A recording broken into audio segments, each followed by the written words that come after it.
আর দিনের ভক্তিটাই যে আপনারা প্রত্যেকে একটা ভক্তি নিয়ে এসেছেন, শুধু কি অধীর বাবুকে দেখার জন্য এসেছেন?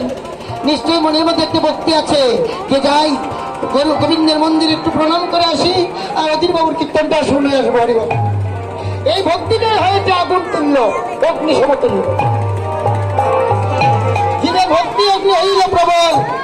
এই আগুন যখন দাউ দাউ করে জ্বলছে, সেই আগুনের মধ্যে কে পারবে?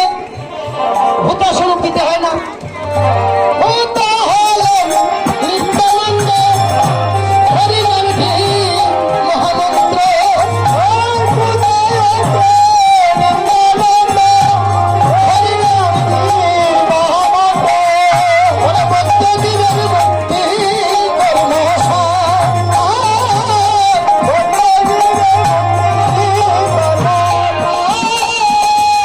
ভূতা হলেন নিত্যানন্দ, কারণ নিতাইয়ের কৃপা না হলে গৌরের কৃপা লাভ করতে পারবেন না। সারা জীবন যদি গৌর গৌর বলে কাঁদেন, নিতাইকে অবহেলা করেন, তাহলে আপনার গৌর কৃপা লাভ হবে না।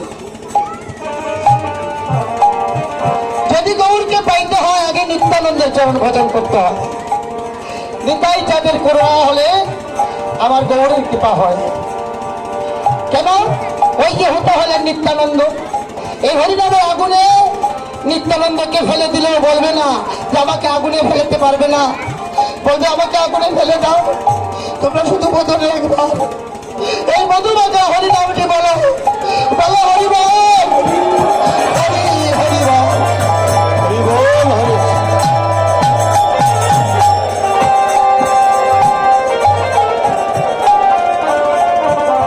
হতে হলেন নিত্যানন্দ, হরিনামটি মহামন্ত্র। এই হরিনাম যজ্ঞের কোনো আলাদা মন্ত্র লাগে না। বাইরে কলির ভজন বড়ই সোজা, কলির ভজন বড় সোজা। হরিনামে হরি পূজা, কলির ভজন বড়ই সোজা। হরিনামে ও হরির পূজা, কলির ভজন বড়ই সোজা। হরিনামে হরির পূজা, এই পূজা এত সোজা। তাই মহাপ্রভু কি করলেন? নিজ ভক্ত গণ মিলি আরম্ভিলা যজ্ঞ খেলি।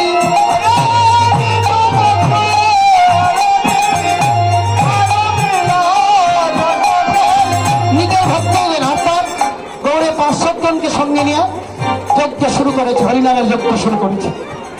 তাই অন্য দেবের ছনা ধর্ম, দেবের ছনা ধর্ম ধর্ম,